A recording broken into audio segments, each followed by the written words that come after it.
Hello and welcome. ये video उन बच्चों के लिए है जो नीट 2026 की प्रिपरेशन कर रहे हैं या नीट 2027 की प्रिपरेशन कर रहे हैं या भविष्य में कभी भी नीट के एग्जाम देने वाले हैं। इस बार नीट 2025 के पेपर का लेवल देख के काफ़ी बच्चे निराश हैं, काफ़ी बच्चे डिसअपॉइंटेड हैं बुरी तरीके से। उन्हें समझ में नहीं आ रहा है कि हम आगे किस तरीके से प्रिपरेशन करें, खास करके वो बच्चे जो इस वक्त 11th में हैं। अब उन बच्चों को क्या करना चाहिए, ये पूरी की पूरी जिम्मेदारी जिस संस्थान में आप पढ़ रहे हैं उस संस्थान में आपके रहने वाले आपको पढ़ाने वाले टीचर्स की है, उस संस्थान के खुद की जिम्मेदारी है। लेकिन इसके साथ साथ आपको किन चीज़ों का ध्यान रखना है वो बताना मेरा काम है, वो मैं आपको बताना चाहता हूँ।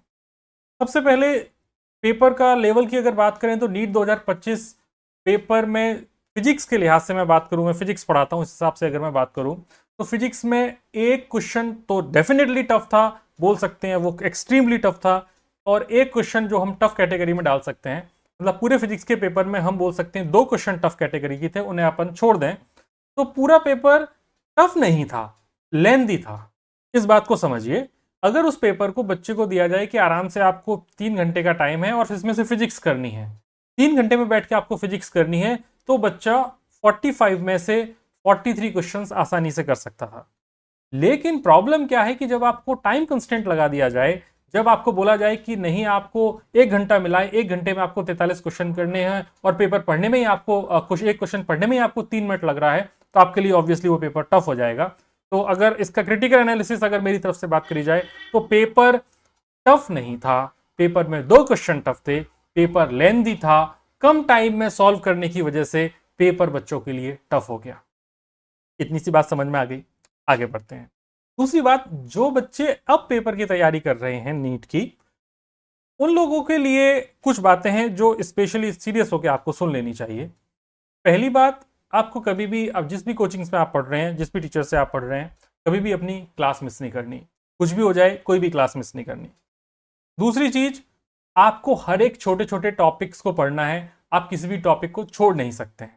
आप ऐसा बिल्कुल नहीं कह सकते कि नहीं ये टॉपिक तो बहुत छोटा सा है, इंपॉर्टेंट नहीं है, मुझे इंपॉर्टेंट ही पढ़ना है। ऐसा होने वाला नहीं है। जिस हिसाब से एग्जाम में पेपर आ रहे हैं, जिस हिसाब से नीट 2025 पूछा गया है, आपको हर टॉपिक अच्छे से क्लियर कर लेना चाहिए। अगर आपको कोई भी चीज़ में डाउट है तो आप क्लास में पूछ के उसे ख़त्म कीजिए। आप बाद में इंतज़ार नहीं कीजिए कि मैं घर पे ऑनलाइन वीडियो से देख के पढ़ लूँगा या मैं बाहर कभी भी एक हफ्ते बाद, 2 हफ्ते बाद जाके मैं पूछ लूँगा। ऐसा कभी नहीं होगा। जिस वक्त डाउट है उस वक्त उसको ख़त्म कर लेना ही सबसे बेस्ट चीज़ होती है। तीसरी चीज़, आपके जो भी संस्थान में आप पढ़ रहे हैं उस कोचिंग इंस्टीट्यूट के जो भी टेस्ट हैं, कोई भी टेस्ट मिस ना करें। अगर आप टेस्ट मिस करेंगे, यकीन मानिए आपका सिलेक्शन कोई नहीं करा सकता। आप जिस सिलेक्शन की उम्मीद के साथ अपने जिस इंस्टीट्यूट में आपने पैसा दिया है, जिस इंस्टीट्यूट में आप पढ़ रहे हैं, आपको टेस्ट एक भी मिस करने की ज़रूरत नहीं है। आप टेस्ट पूरे देंगे, ठीक है।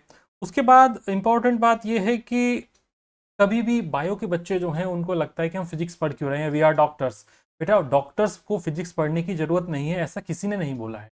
आपको जो मशीन्स चलानी है आगे जाके, जिन रोबोट्स के आधार पर, जिन रोबोट्स की हेल्प से आपको ऑपरेशंस करने हैं या सर्जरीज करनी है, वो सारे के सारे फिजिक्स के प्रिंसिपल्स पर ही बेस्ड हैं। आप अगर फिजिक्स अच्छे से नहीं पढ़ेंगे, आप आगे जाकर किस तरीके से सर्वाइव करेंगे। दूसरी चीज़, अगर आप फिजिक्स नहीं पढ़ेंगे तो केमिस्ट्री बायो से आपका सिलेक्शन होने वाला भी नहीं है। अगर आपका सिलेक्शन ही नहीं होगा, आप डॉक्टर ही नहीं बनेंगे, तो फिर इस बात का कुछ प्रश्न ही नहीं उठता कि सर हम फिजिक्स क्यों पढ़ें। तो आपको फिजिक्स पढ़नी ही पड़ेगी।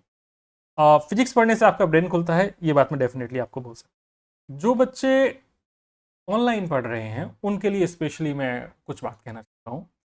देखो बेटा, आप अगर ऑनलाइन पढ़ रहे हो तो ऑनलाइन में आप पढ़ने के लिहाज से ही पढ़ो। आप किसी भी सर की, किसी भी टीचर की फैन आर्मी बनने की कोशिश मत करो।